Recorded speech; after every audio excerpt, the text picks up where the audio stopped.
Ilang mga lugar na ang kasalukuyang isinailalim sa state of calamity dahil sa epekto ng bagyo at habagat. Makikita rin po ang bayanihan ng mga LGU at national government para rumisponde sa pangailangan ng mga residente. Kaugnay niya makasama natin si Siague Isabela Mayor Faustino Ino-D, ang National President ng League of Municipalities of the Philippines. Magandang hapon po and welcome sa Tutok 13. Ako po si Zarina.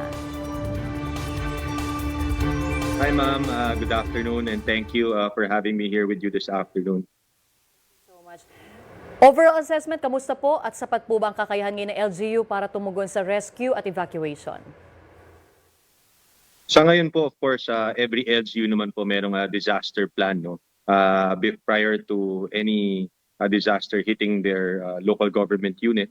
And at the end of the day, after naman po pag may mga ganitong baha, malawakang pagbaha, ay nandyan din pong iba't ibang mga ahensya ng ating gobyerno na kaagad-agad pong tumutulong, no, para ma-address po yung rehabilitation, ma-address po yung paglilinis after, at matulungan din po ma-normalize kaagad yung mga communities natin. But although ngayon, talagang iba po yung na-experience natin na pagbaha sa mga ilang bahagi ng Luzon at iba pang mga parte ng ating bansa, pero nakatuon naman po at priority naman po ito sa ating mga local government units na mai-normalize kaagad yung sitwasyon sa kanilang mga lugar.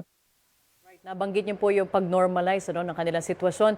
How about yung mga kababayan natin nakabalik na sa kanilang mga tahanan after nila makaranas ng baha?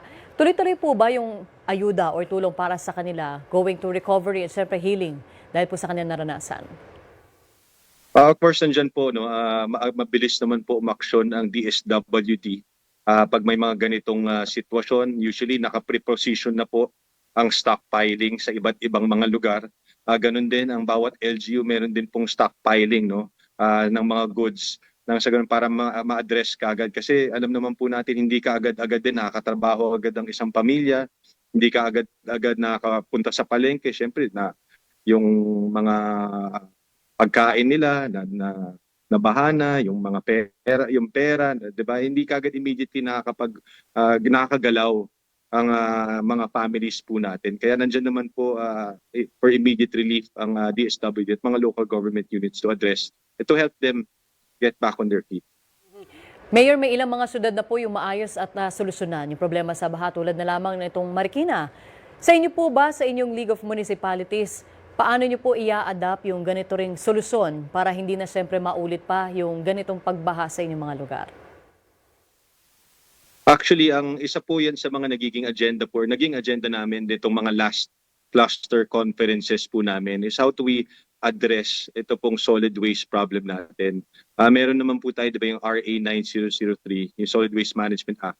Pero yung pagpapahigpit at pag-implement po ng mas maayos pa nito, so yun pong dapat po talagang tutukan ng lahat ng mga local government unit. Particular na siyempre ang nagko-cost naman talaga, nakikita naman natin sa flooding, yung mga basura, di ba? Yung plastic, yung dami ng plastic sa kalsada, and yung mga nararanasan ng iba't ibang bayan na talagang napuno sila ng basura nitong mga nakaraang araw, nakaraang linggo, ay nanggagaling din sa iba't ibang lugar. So we really have to address this right at the source, which is the household, no? Dapat maghigpit po ang mga local government units sa pag-i-implement ng segregation sa mga bawat barangay at the household level.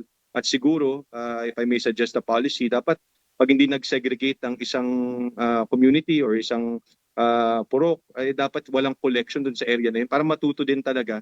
Kasi kailangan po talaga magtulungan po tayo, no? Lahat po ng ating mga kababayan, ng lahat po ng pamilya, tulong-tulong po dapat para ma-resolve po talaga natin itong problema na ito. Yeah. Tama kayo dyan, Mayor. Talagang ito ay isang eye-opener, no, para sa ating lahat. Although ito, last question lang, yung mga residente nyo po ba na sakop ng League of Municipalities na members nito, well-informed naman po dito sa nagdaang bagyo and even dito sa hanging habagat? Sorry, ma'am, can you repeat the question? Nag-choppy po eh. Okay. So, well-informed naman po ba yung ating mga kababayan na sakop ng League of Municipalities na members nito about sa bagyo and even dito sa dumating na hanging habagat, o pati sila talaga nagulat sa naging epekto nito, Mayor? Of course, yung ganito pong amount of rain, for many, it was really unexpected. Although ang inexpect, di ba, heavy rainfall. Pero yung tuloy-tuloy na 2-3 weeks, I don't think mahirap po talagang i-calculate gaano kadaming ulan yung dadating sa panahon na yun. Correct. And as much as you can prepare for certain areas na talagang low-lying, pag talagang bumagsak na po yung tubig mula sa iba't ibang parte ng mga kapitbahay na bayan at pumunta yun sa iyong bayan kung ikaw yung low-lying, talagang malulubog at lulubog po yung iyong lugar.